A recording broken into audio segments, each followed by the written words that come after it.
You are about to learn how to build rapport, be more assertive, confident, creative, and optimistic.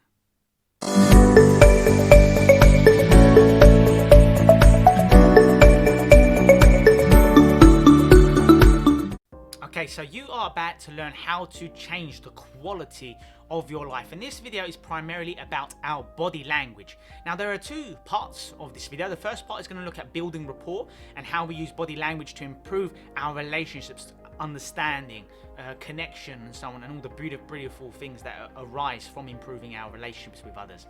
And the second part is going to be more about how we can improve our relationship with ourselves and get better results in our life. So, first thing is first.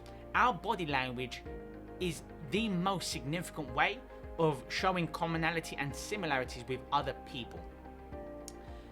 When we copy someone's body language, something very powerful happens because people like others who seem similar to them. So yes, the words you use can be powerful, especially if you're mimicking someone else's wording and vocabulary.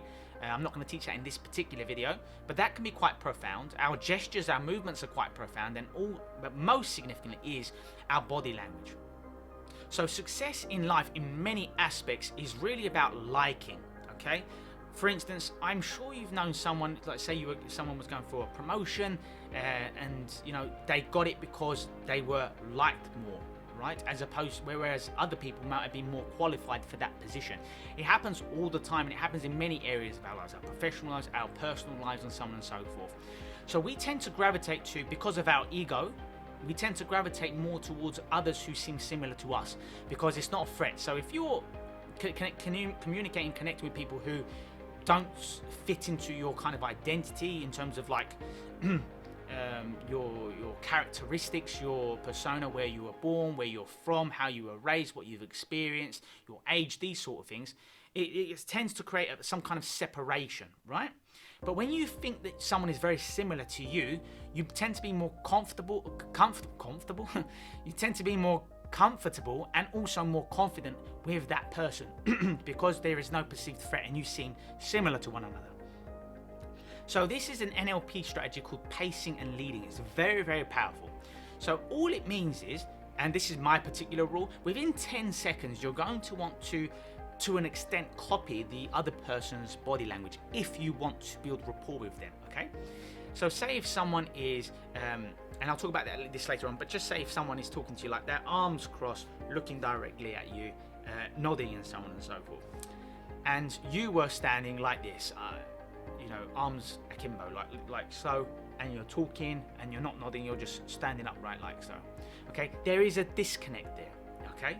So what you would aim to do is to an extent, like I said, mimic their own body language. So you don't have to do that exact pose. You could, for example, just hold the side of your arms. So your arms are still crossed like theirs, but you're not necessarily doing the double cross, if you want to call it that.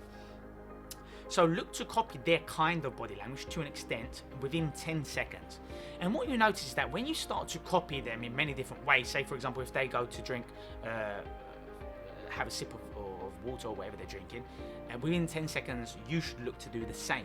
It's very, very, very powerful and cannot be overlooked. Now what you'll notice is that to gauge your level of rapport with this person, you're actually going to want to see how they respond as well. So you might want to reverse it, and this is the leading part. So you've done the pacing, you've been copying them and building rapport with them.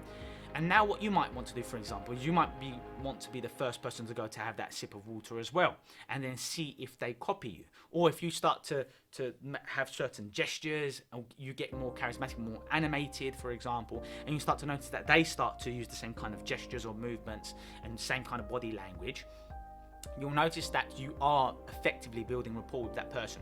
And this is absolutely key for establishing quality connection, making someone feel like they are on your wavelength, and it can do some remarkable things in your relationships, in the workplace, in your profession, in your personal lives, in your personal relationships, and so on and so forth. So that's the first section. Now the second section is, I think, even more interesting, and this is how we begin to influence ourselves. Yes, our body language can influence our mental emotional process. Let me quickly teach you something. So say we have a thought. Every single thought that you have produces a certain chemical within your brain, okay? A certain emotion. every single emotion leads to some kind of physical action.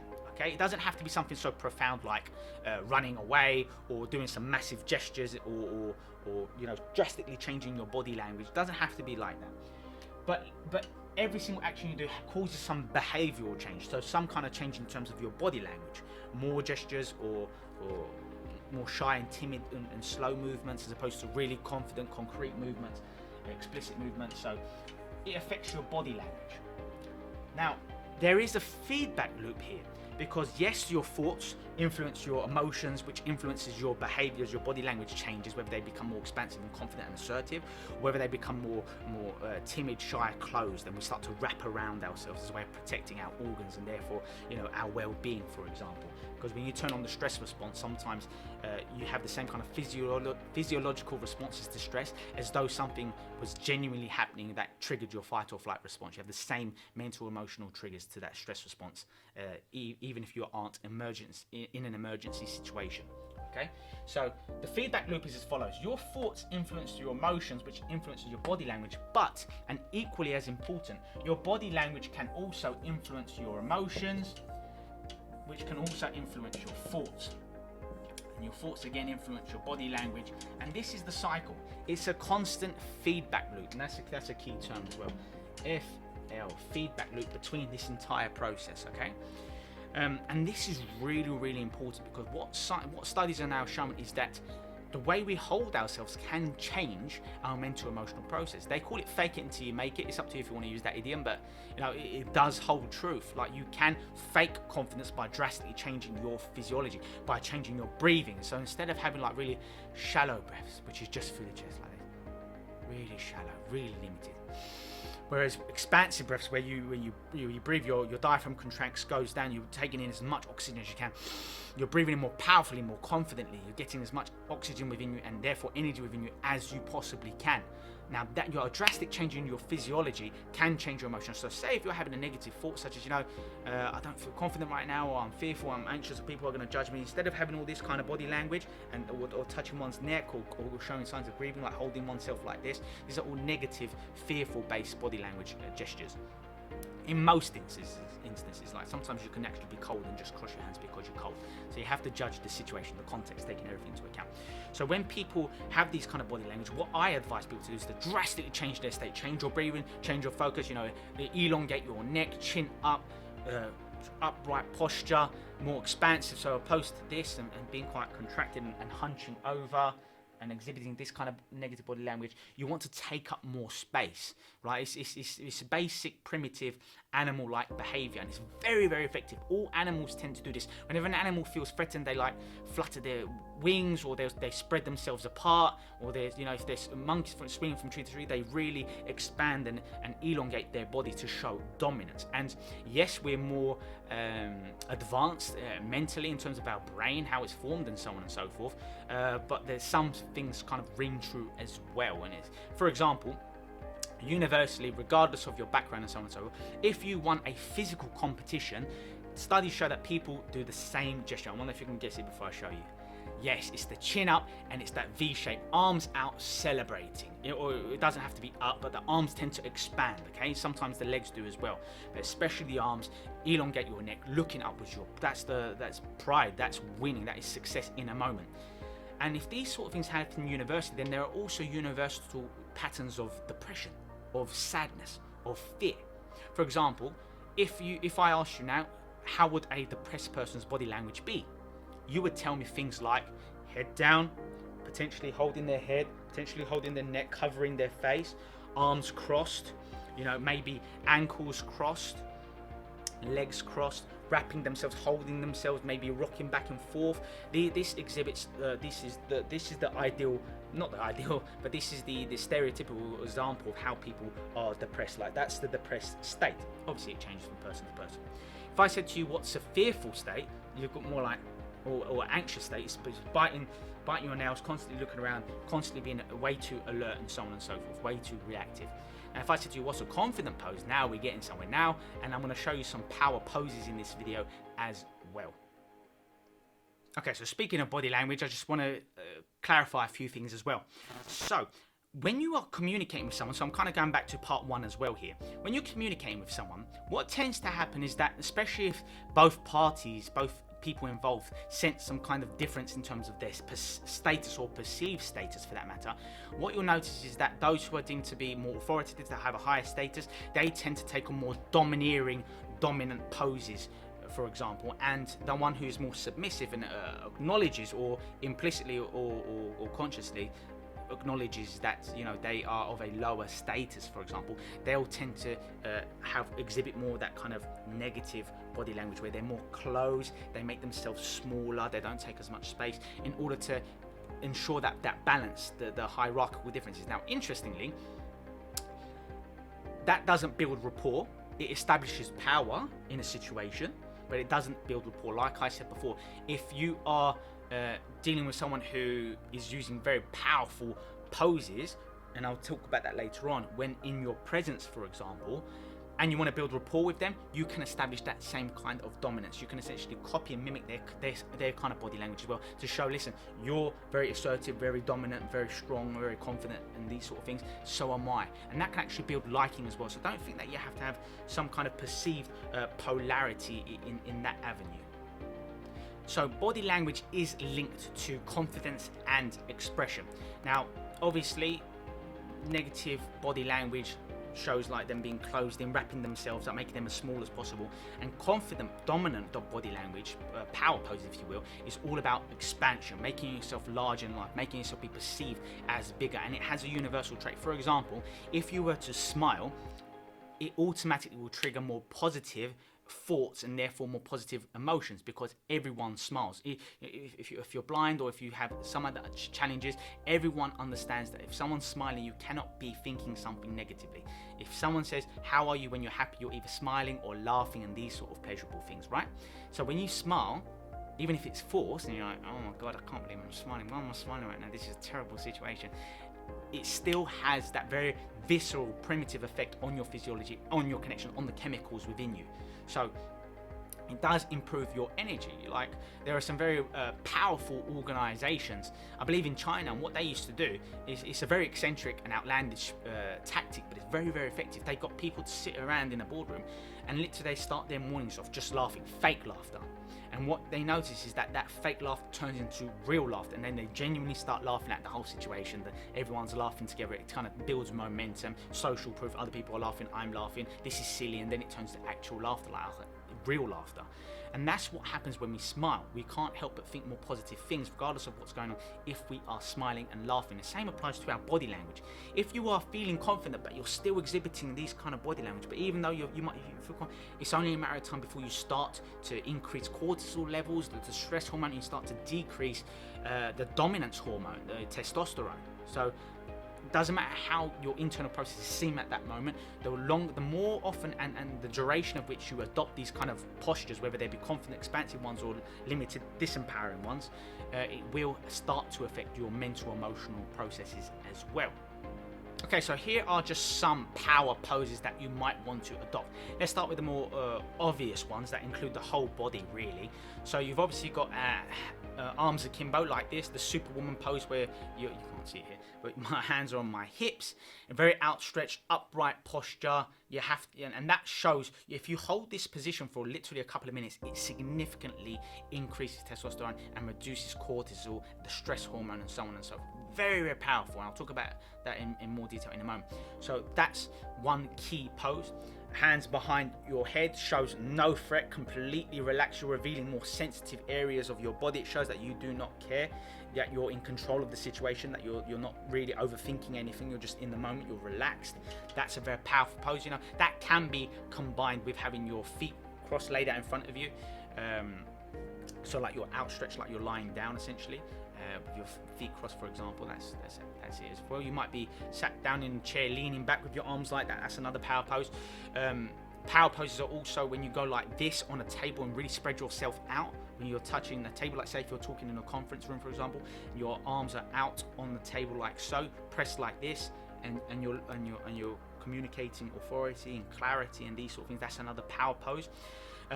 In terms of actual gestures, you've got small things like doing the steeple.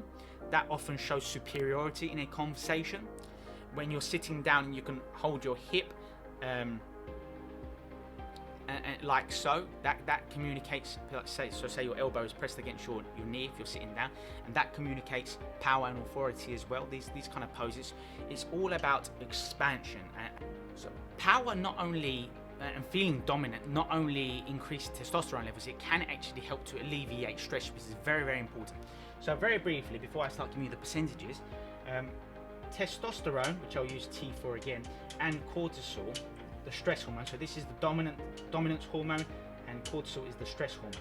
They are always in polar opposites, okay? So you can't have high levels of testosterone and high levels of stress hormone. It doesn't work that way. One has to be more dominant over the other. And essentially, when you use expansive, powerful body language and gestures like I've shown with you right now, what happens is testosterone levels can increase by up to 20%, and cortisol levels can decrease. And they're saying, you know, there are diverse estimates here, or even up to 25%. So 15 to 25% reduction in stress just by, say, for 2 minutes, by utilizing some power poses, regardless of how you feel internally, getting yourself into the right mental state. Now, I know you're thinking, Alex, like, it's inappropriate for me to do these kind of gestures, like if I'm in a meeting or if I'm delivering a talk as such, or these sort of things. What do you suggest? Well, I suggest that you use these power poses when you are just newly introduced to an environment. So say if you're sitting around for something to start, and you start to use some of these poses and so on and so forth. And or like say if you popped to the restroom, or you went to your office and you wanted to start changing your physiology and getting yourself into peak state. This is invaluable stuff. This is not just some fluffy stuff. This is very, very potent and powerful ways. Getting into peak state is all about your physiology, your energy, your focus, getting into the right mental state in order for you to perform at your optimum. So what I suggest is for 2 minutes before you go into, and I practice it when I go into new environments, I naturally do this. I don't have to think about it anymore because it's now a subconscious program on my part. I don't consciously think, oh yeah, do the arms. I just take on some of these power poses. Like arms behind your back, for example, shows that there's no threat. When you walk around like that, it shows that, it communicates that you know something that others might not know. It communicates authority because you're exposing your sensitive areas, like your privates essentially. Your hands behind your back shows that you are not threat. You're not protecting your limbs, your organs. You're communicating no fear whatsoever. It shows great power. So these are just some of the power poses. So and not just this,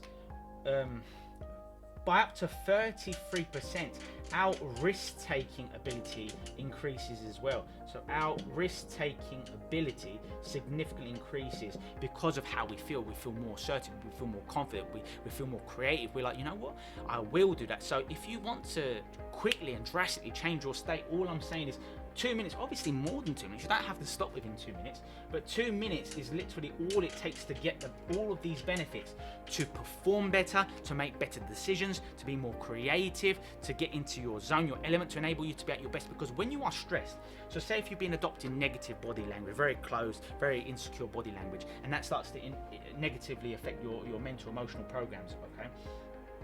The stress hormone takes over. And when you feel stressed, maybe because of your physiology, for example, when you feel stress and the hormones of stress have taken over, we don't think as logically.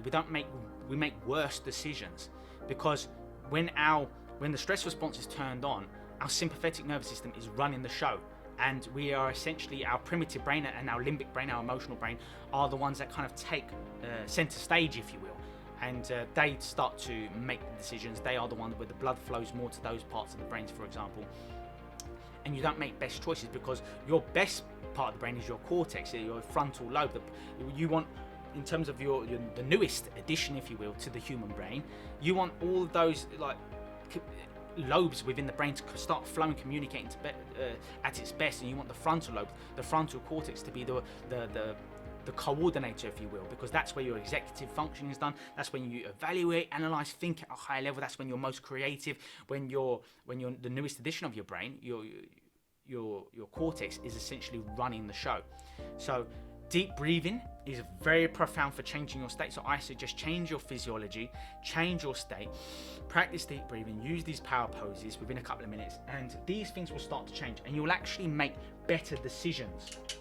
You'll make better decisions for yourself by adopting these power poses. So don't start thinking, it's down to your perception. You know, some of you might be watching this video thinking, I don't know if I want to adopt these power poses because I don't want to feel superior to others. It's not about feeling superior. It's about making yourself perform at your best. Okay? Because you're reducing the cortisol hormones, and therefore you're alleviating or completely eliminating the stress response, and therefore you're able to flourish and think at your best. So change your perception. It's not about you seeming more dominant. It's not about you like egotistically thinking you're superior to others and all these sort of things. Not about that. This is about enabling you to mentally, emotionally, and physically perform at your best. So if you remember certain pieces of information that you would have forgot if you were flustered and living within the hormones of stress within your cortisol, for example. So you might want to adjust your perception. If you're thinking things like, this is really eccentric, you know, this is not for me, I don't really think this applies, it's absolutely fine, that's your opinion. However, I suggest be open-minded and to give it a go, right? There's no need for you to say, I don't like something just because you don't do it. Again, that's probably your ego influencing you out of fear because of the beliefs that you currently have that's putting you off from even giving this an opportunity. So see if you can approach all the key learning that I'm providing here, approach it with an open mind, utilize it, see if it works for you, and I'm sure you'll start to benefit tremendously from using some power poses. So if you are having a negative thought that you want to change, if you're experiencing negative emotions such as sadness, depression, anxiety, indignation, fear, whatever it might be, stress, have a radical change in your physiology.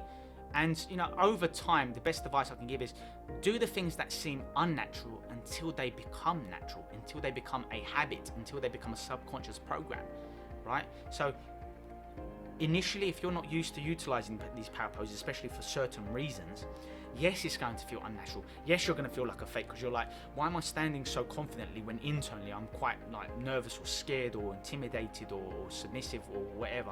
Why am I adopting this kind of power poses? It doesn't feel right. Yes, it doesn't feel right because you're acting out of your comfort zone.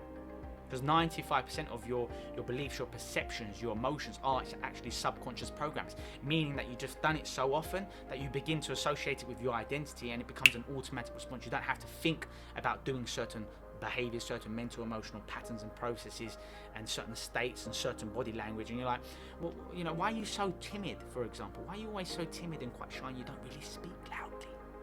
It's because it's just the way I am.